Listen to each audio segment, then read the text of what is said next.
Müasir dövrü süni intellektsiz təsəvvür etmək çətindir. Həyatımızın hər sahəsinə daxil olub deyə bilərik.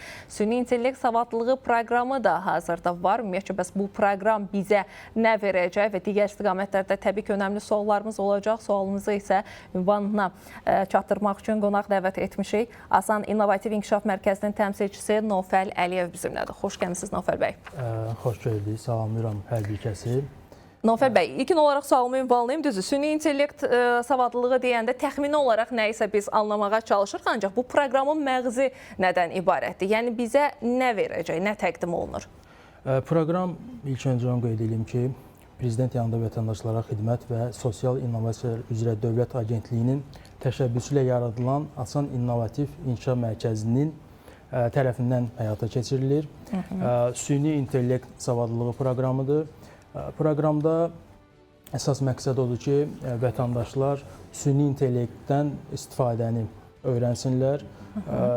Əsas məqsəd budur və biz bu təlimləri Asan İnnovativ İnkişaf Mərkəzinin binasında həyata keçiririk. Eyni zamanda digər şirkətlərə də bu təlimlər həyata keçirilir. Düzdür, proqram çərçivəsində iştirakçılara müasir dövrün ən vacib üstünlükləri, ümumiyyətcə bacarıqları təqdim olunacaq dediniz deməyinə. Bunu nəzərimi yoxsa praktiki mi daha çox olacaq? Biraz da bundan danışaq.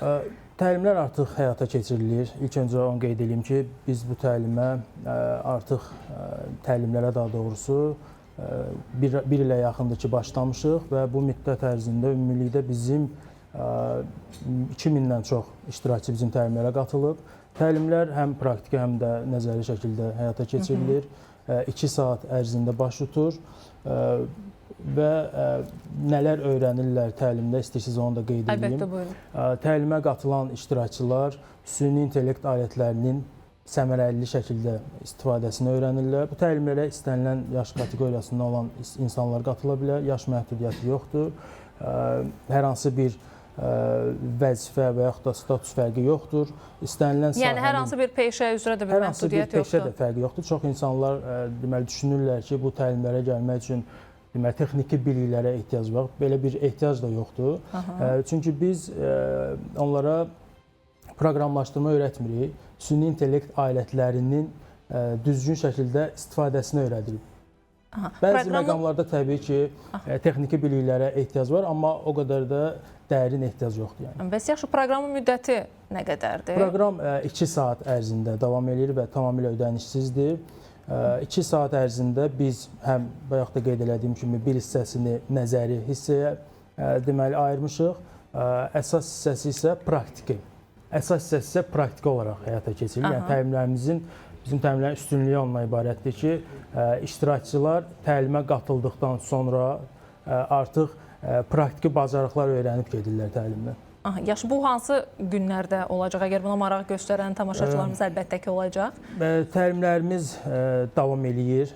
Hər gün demək olar ki, keçirilir. Ancaq dəqiq və konkret vaxtla bağlı Asan İnnovativ İnkişaf Mərkəzinin sosial media hesablarını izləməyi tövsiyə edirəm. Çünki yenə qeyd edirəm, dəqiq məlumatlar bizim sosial media hesablarında öncədən insanlara çatdırılır.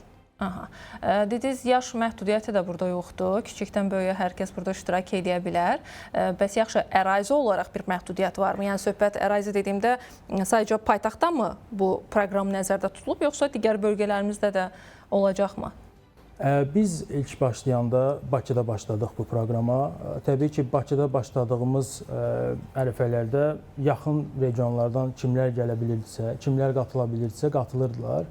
Ancaq sonra biz qərara gəldik ki, bunu niyə də regionlarda da etməyək və Şuşadan başladıq. İlk öncə Şuşada çox deməli uğurlu bir təlim sessiyası baş tutdu vətəndaşlara, müəllimlərə, tələbələrə və digər kateqoriyalı insanlara. Maraq necədir orada? Varmı maraq? Çox böyük maraq var idi, sizə açığı deyim. Ümumiyyətlə bizim təlimlərə maraq həddindən artıq çoxdur və ümumi faiz nisbətini götürsə 95%-dən yuxarıdır bizim təlimlərin məmnuniyyət dərəcəsi. Regionlara gəlmişkən biz Şuşadan sonra Göyçayda da bu təlimləri həyata keçirdik. Və bu il planımız var ki, Azərbaycanın əksər regionlarında bu təlim həyata keçirilir. Neçə şəhər və rayon planlaşdırırsınız? Təxmini bir rəqəminiz varmı? Təxmini bir rəqəm olmasa da yəqin ki, çox böyük bir ərazini əhatə eləyəcək. Arealı genişləndirməyi planlaşdırırsınız. Düzdür, indi buna günümüzdə elə müzakirəyə başlamamışdan da qeyd elədim ki, süni intellekt artıq elə bir sahədir ki, hər kəsin marağındadır. Həm təqdim olunan yeni layihələr üzərindən baxsaq. Düzdür, əminəm ki, bu proqrama qoşulanların bəziləri həm maraq dairəsinə görə buna qoşulurlar, amma digər bir tərəfdən onu bir sənəd olaraq da bir rəsmiləşdirmək istəyənlər də olacaq əlbəttə ki, söhbət sertifikatdan gedir. Yəni, onu da təqdim edirsinizmi? 2 saatlıq açıq deyək, təlimlərimizdə sertifikat təqdim olunmasa da bizim workshoplarımız olur. Hansı ki, workshop dediyim, yəni məsəl üçün saat 11-dən başlayırıq, saat 5-ə 6-ya qədər davam eləyir. Bu workshoplar çox geniş formatlıdır. Yəni biz artıq orada süni intellektlə bağlı qısa məlumatlar vermirik. Çox böyük deməli məlumatlar verilir və iştirakçılar orada daha çox praktiki bacarıqlar əldə edirlər. Bax, bu zaman biz artıq sertifikat da təqdim edirik. Eyni zamanda bizim bayaq da qeyd elədiyim kimi dövlət qurumlarına, şirkətlərə, bir sıra özəl qurumlara bizim təlimlərimiz baş tutub. Bu zamanda təbii ki, sertifikatlar təqdim olunur. Bu önəmli addımdır əslində süni intellekt sahəsində biliyin, savadın daha da inkişaf etdirilməsi, artırılması baxımından.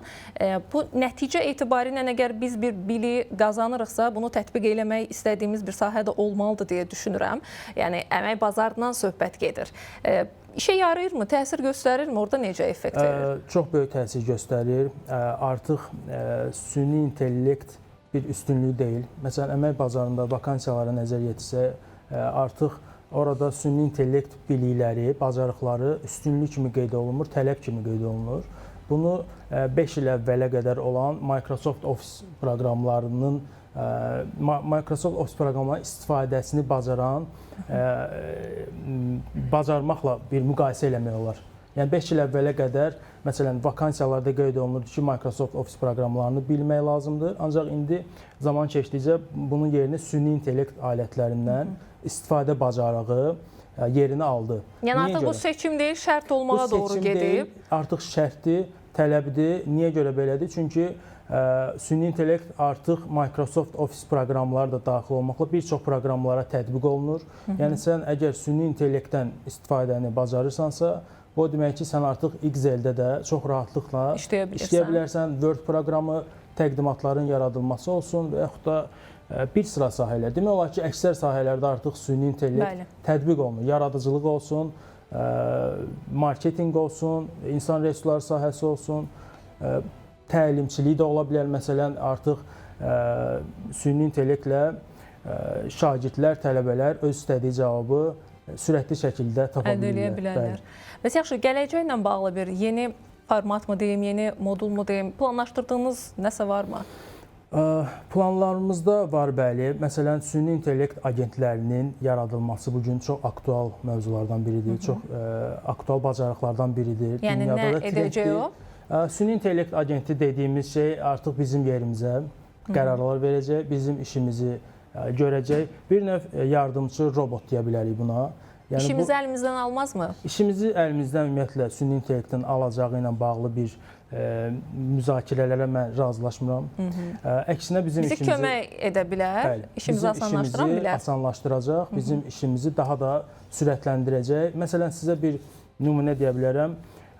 Araşdırmalara görə süni intellekt alətlərindən istifadə edən deməli işgüzar şəxslər öz işlərini 20%-dən 40%-ə qədər daha sürətli, daha səmərəli şəkildə həyata keçirirlər. Nəzərə alsaq ki, təbii ki, bu süni intellekt proqramına maraq göstərənlər əlbəttə ki, var dediniz, amma sizin də yəqin ki, bir hədəfiniz də var. Bir rəqəm olaraq, statistik olaraq deyək, buna hələ də düzdür, ola bilsin ki, kiçik də olsa bir maraq göstərməyənlər də var. Ola bilsin ki, onlara maraqlı deyil də, biraz qəliz gələ bilər. Onlara ünvanlamaq istədiyiniz hansısa bir müraciət varmı ki, bunu da onlar üçün də maraqlı edəsiniz? Biz yenə qeyd edirəm, fərqi yoxdur, yaş fərqi yoxdur, peşə fərqi yoxdur. İstənilən insanı öz təlimlərimizə dəvət edirik. Hər kəs təlimlərə qatıla bilər, faydalana bilər. Kim ki, tərəddüd edir ki, mən birdən gedərəm, bacarmaram, öyrənə bilmərəm. Yenə qeyd edirəm, burada proqramçılıq bilməyə, proqramçı olmağa ehtiyac yoxdur. Dərin riyazi biliklərə ehtiyac yoxdur. Sadəcə kompüterdən istifadə eləməyi kim ki bacarır və yaxud da kompüter olmasın, bu günləri telefonlar artıq kompüterlə eyni funksiyaları da demək olar ki, yerinə yetirə bilir. Yəni bunlardan istifadə edə bilən, istənilən insan təlimlərimizə qatıla bilər. Təşəkkür edirəm, minnətdaram, işlərinizdə doğrular arzulayıram. Mən də sizə təşəkkür edirəm, çox sağ olun. Bir daha xatırladım, hörmətli tamaşaçılar, süni intellekt savadlılığı proqramı təmin olunur, təşkil olunur daha doğrusu. Onun bizə verəcəyi nədir? Sertifikatlarla bağlı məsələ, regionlarla bağlı məsələ, haralarda keçiriləcək deyə Nofəl Əliyev Asan İnnovativ İnkişaf Mərkəzinin təmsilçisi bizdən bütün bu məlumatları bölüşdü.